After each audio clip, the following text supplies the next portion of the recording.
گناہ کرنے والا قیامت کے دن اندھا بنا کے اٹھایا جائے گا. وَمَنْ أَعْرَضَ عَنْ ذِكْرِي فَإِنَّ لَهُ مَعِيشَةً ضَنْكًا. جو ہمارے ذکر سے منہ موڑے گا، جو ہمیں یاد نہیں کرے گا، جو ہم کو ناراض کرے گا، ہم اس کی زندگی کو پریشانی والی اور بے چینی والی زندگی بنا دیں گے.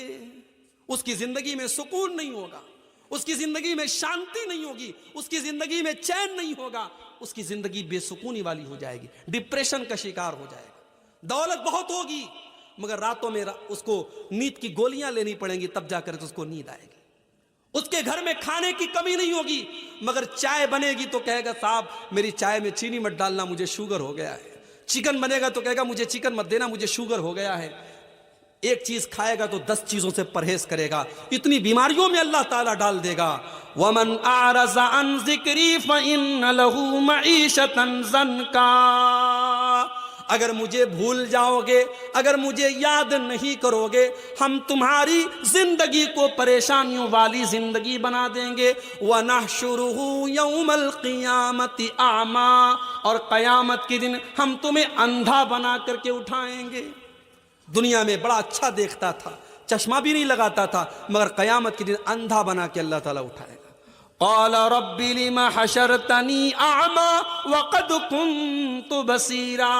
کہے گا اے اللہ میں تو دنیا میں اچھا بھلا دیکھا کرتا تھا، تو نے مجھے اندھا بنا کے کیوں اٹھایا؟ اللہ فرمائے گا کذالک اتتک آیاتنا فنسیتها وکذالک اليوم تنسی. میرے بندے تو ہماری آیتوں کو دیکھ کر کے اگنور کر دیتا تھا، نظر انداز کر دیتا تھا، آج ہم تجھے اگنور کر دیں گے، نظر انداز کر دیں گے. تو گناہوں کے یہ نقصانات ہیں میرے بھائی. اب آئیے ہم تقریر کے دوسرے پارٹ کی طرف آتے ہیں. وہ کون سے گناہ ہیں جن کو شریعت نے بڑے بڑے گناہ قرار دیا ہے؟ اللہ کے نبی کے پاس ایک صحابی آئے ہیں، کہا اے اللہ کے نبی ای الذنب اعظم، سب سے بڑا گناہ کیا ہے؟ سب سے بڑا گناہ کیا ہے؟ آپ نے فرمایا ان تجعل للہ ندا وہو خلقک. سب سے بڑا گناہ یہ ہے کہ تم اللہ کے برابر کسی کو ٹھہراؤ. کرسمس کا تہوار آیا، کل میں کلکتہ میں تھا، کلکتہ ایئرپورٹ سے اترا، مجھے ہاوڑا اسٹیشن جانا تھا.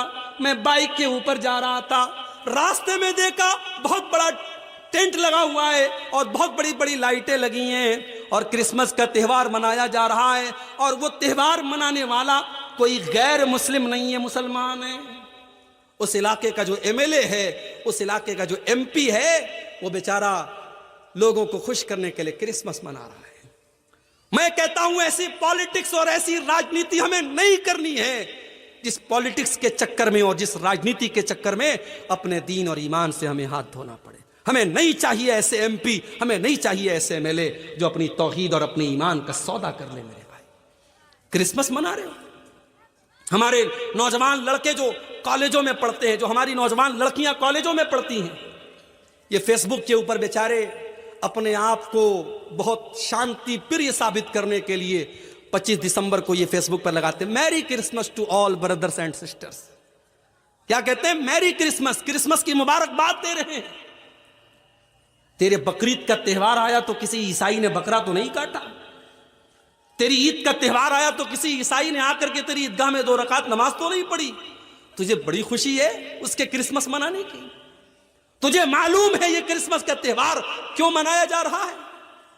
کرسمس کے تہوار کے اوپر یہ عقیدہ رکھا جاتا ہے، یہ عیسائی یہ عقیدہ رکھتے ہیں کہ اللہ تعالیٰ کو بیٹا پیدا ہوا ہے. وہ عیسیٰ مسیح کو اللہ کا بیٹا مانتے ہیں اور یہ عقیدہ رکھتے ہیں کہ آج کے دن اللہ تعالیٰ کو بیٹا پیدا ہوا ہے.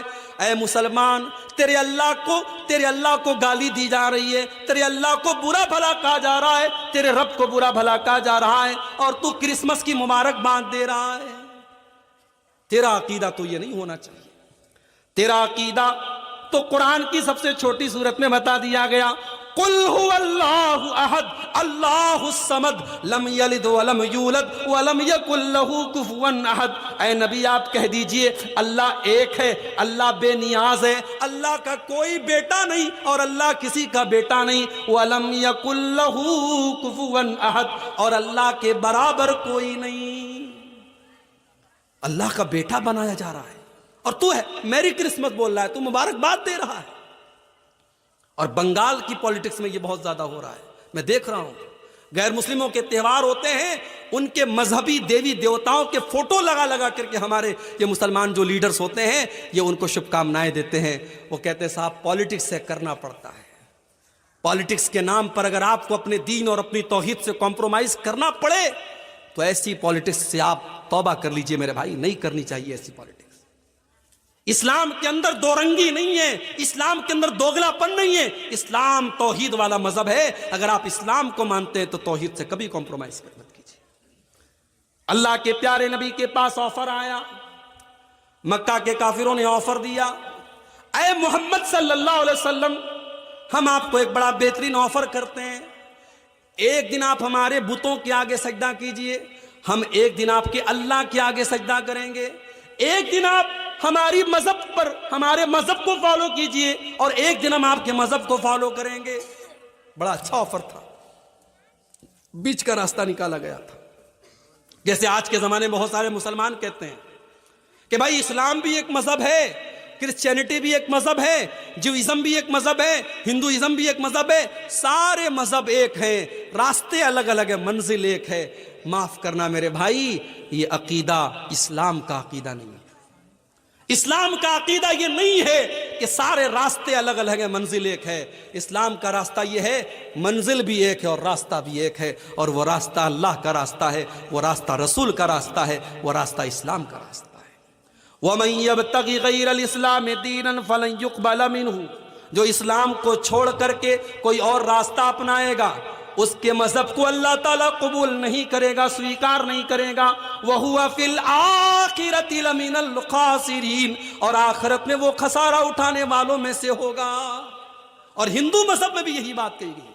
ہمارے ہندو بھائیوں کی بڑی مشہور کتاب ہے شریمد بھاگوت گیتا، اس کے اندر شری کرشن جی نے بھی یہی کہا ہے کہ توحید کا راستہ ہی سب کو نجات دلائے گا۔ سرو دھرمان پریتیجیا مامیکم شرنم ورجہ اہم توا سرو پاپیبھیہ موکشیشامی ما شوچہ، سارے دھرموں کو چھوڑ دے، سارے راستوں کو چھوڑ دے اور ایشور کی پرماتما کی شرن میں آ جا، اللہ کی پناہ میں آ جا، میری پناہ میں آ جا، میں تیرے سارے گناہوں کو مٹا دوں گا، تجھے نجات دے دوں گا، تجھے جنت میں ڈال دوں گا، تجھے سورگ میں ڈال دوں گا۔ یہی ہندو مذہب کے اندر بھی کہا گیا، یہی اسلام کے اندر بھی کہا گیا کہ ایک راستہ جو نجات دینے والا ہے وہ توحید کا راستہ ہے، وہ اللہ کا راستہ ہے۔ میرے بھائیوں، انسانیت کے نام پر اور مانوتا کے نام پر اپنے آپ کو اتنا ہلکا مت بناؤ کہ اللہ کے ساتھ شرک ہو رہا ہے اور تم کرسمس کی مبارکباد دے رہے ہو۔ اور ابھی تو کرسمس ختم ہو رہا ہے، آج 29 تاریخ ہے نا، 29 ہے نا آج، 2 دن کے بعد 31 کی نائٹ آئے گی۔ کلکتہ کے بڑے بڑے ہوٹل بک ہیں، ناچنے والیاں اور اپنے جسم کا اور اپنے شریر کا انگ پردرشن کرنے والی بالی ووڈ کی ہیروئنوں کو بلایا جائے گا۔ 10-10 ہزار کے ٹکٹ ہیں، اور آپ یقین کریں بڑے بڑے 5 اسٹار ہوٹلوں میں 31 کی نائٹ میں رات بھر شراب پی جائے گی اور نشے کی حالت میں لوگ دھت ہو کر کے حرام کام کریں گے، اور یہ کام ایک بڑی تعداد میں مسلمان لڑکے اور لڑکیاں بھی کرتے ہوئے نظر آئیں گے۔ مسلمان بھی آپ کو یہ کام کرتے ہوئے نظر آئیں گے۔ کلکتہ میں جب اولا بائک پر میں جا رہا تھا، اولا بائک کے ڈرائیور نے مجھ سے کہا، میرا حلیہ دیکھ کر کے اس کو لگا کہ یہ مولوی صاحب